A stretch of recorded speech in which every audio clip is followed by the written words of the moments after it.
Subscribe to Exltd. Road to 1K subs 80% complete. Exltd Dojo to the moon. Welcome back to Neutral Nuggets, guys. Today we are going to be discussing about the 3 zones of neutral: far range, mid range and the close range. I'll be showing you what options some characters have in each of these zones, how to move from zone to zone, and how to think about which zone your character should be in based on the matchup.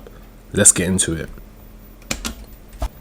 Alright guys, so let's start with zone 1, which is the far range. Now from far range, what I like to look at is both characters, what both characters can do in this zone, and how they can apply pressure to each other from here.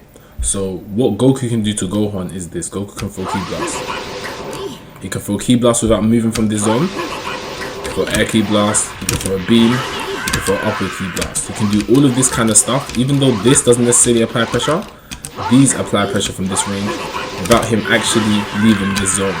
Okay? Make sure it doesn't start straight away. Now let's think about what Gohan can do from this zone. So what can Gohan do from this zone? Gohan can only do this. He can throw an Air Ki Blast, and he can throw a beam.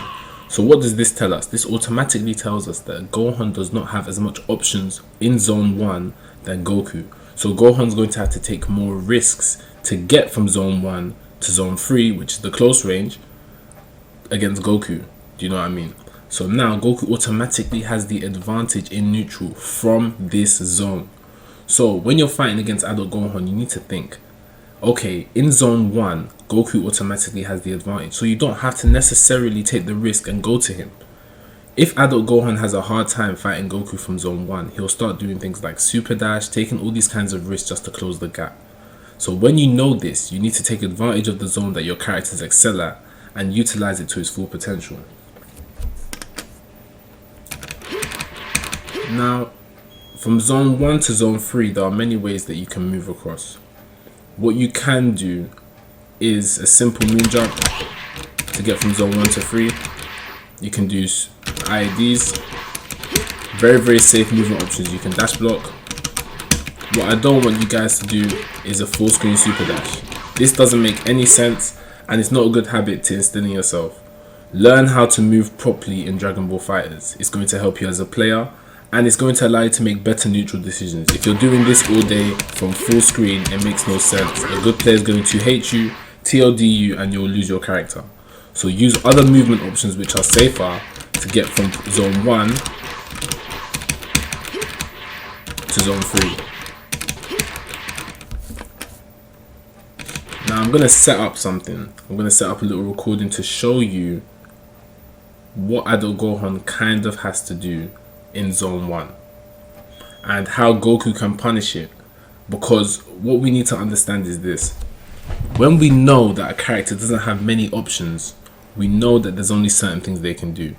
So in zone 1, we know adult Gohan can do this. He can either throw a beam or an Air Ki Blast. Without leaving this zone, this is all he can do, right? So let's say that adult Gohan is going to be IDing back, throwing a Ki Blast. This is something we should expect. Whenever we load up the match and we see we're fighting adult Gohan, we need to know that these are the kind of things that we can expect from this character. So when we're going to expect the IID back, Air Ki Blast, then we need to be able to think in our heads of how can we punish this character if he does this sequence. And that's what we're going to find out now. I'll just set up this recording.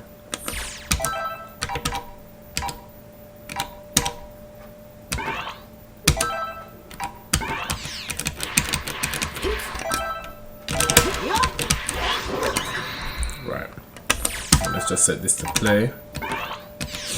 And let's see how we can punish him if we expect him to do this common neutral sequence.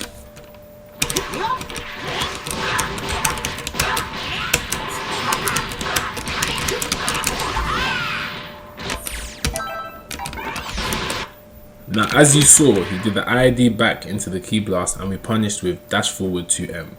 If adult Gohan is doing this all the time, look at the angle that he's at when he's doing the Air Ki Blast.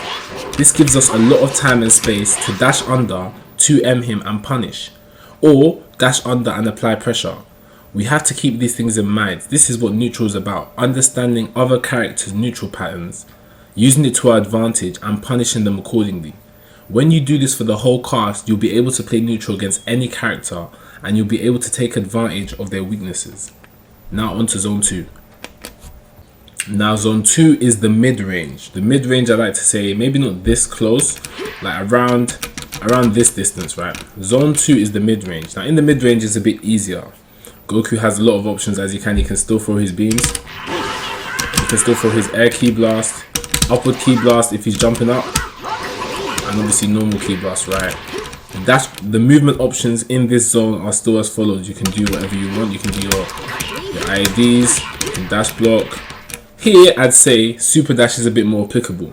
Rather than at zone 1, the far range, in zone 2 you can super dash, maybe call an assist. You understand what I mean? To try and start your pressure. In zone 2 is better to super dash than zone 1, and obviously zone 3 is the best place to super dash. When you're in the close range, that's the best time to super dash. But zone 2, it is possible. If your opponent is ready, they can 2H you. But here I'd say it's a bit more, it's a bit better to super dash.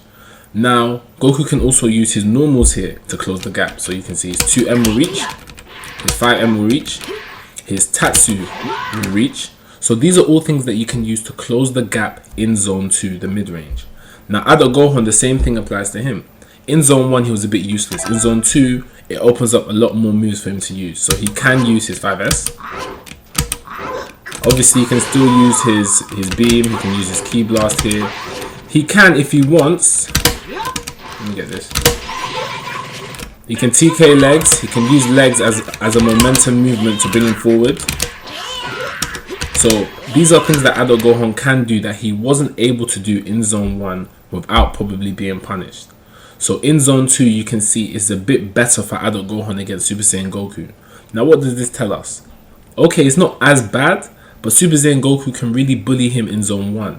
So you want to be in zone 1 to 2 when fighting Adult Gohan, preferably zone 1, because that's when Adult Gohan's at his absolute weakest. So with this in mind, make sure that you know what character you're facing and you're in the correct zone to apply as much pressure as possible. Let's get on to zone 3. Now zone 3 is self-explanatory, so I'm not going to waste too much time on this. As you can see, in zone 3 you can apply pressure as much as you want. You can do your block strings, all these different kind of things, right? You can cross up, you can super dash. I'd advise you to super dash more here than you would in zone 1 or zone 2, as there's less chance of you being at risk by super dashing up close to your opponent. One thing you need to understand is you need to realize what zones can your character apply the most pressure without the risk. So obviously Super Saiyan Goku can apply pressure at all 3 zones, as we've seen. In this matchup in particular, I'd say he's better off in zone 1 and zone 2 rather than zone 3. Obviously zone 3, if you open them up, you have things like Dragon Rush and all these different things you can do. But when it comes to playing neutral, there are more chances of you opening up Adult Gohan around here with an unexpected 2M than just from all this kind of pressure. If they're good at blocking, there's more chance of them blocking it than them being unaware and getting caught like this, or getting sniped like this from this range. So when it comes to your character, look at what your character can do in each zone and where they can apply the most pressure, and use that as a point to stay in the zone depending on the matchup. I'm going to show you some examples of things that I can do in this matchup in particular in the next part. So let's get into it. So what I want to show you guys now is, we know Adult Gohan can't do too much from here, right? Because we're going to be expecting this in the game, we're going to be expecting this. We're probably going to see this if our opponent isn't patient, right? Because we're going to be expecting all of these different things, we're going to be expecting this a lot. We can think, how can I apply pressure to him from this zone or within this zone without incurring too much of a risk on ourselves and being able to bait out something like a super dash? So what we can do is we'll set him to super dash and we'll just do something like this.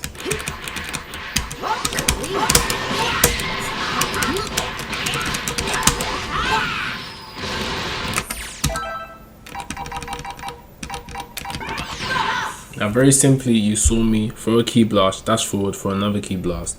He super dashed, we recovered in time and 2H'd. These are things that we can do, knowing that if he decides to super dash within zone 1, before he gets to me, I'll be able to recover after 2 ki blasts and 2H him and punish him. Using things like this will be able to sway the neutral game in our favor, as we know he's weak around this range, so we can bully him in this range, prompt a response, get the response we want, and punish accordingly. If you apply this to all the characters in the game and break all these small micro situations down, you'll be able to play neutral much better in Dragon Ball FighterZ. I hope you guys have learned more about the 3 zones of neutral and will use what you have learned in your gameplay. For more tips and tricks, check out my neutral nuggets and matchup minis playlist in the description. Hope you guys stay safe, and I'll catch you next time. Exalted Dojo to the moon.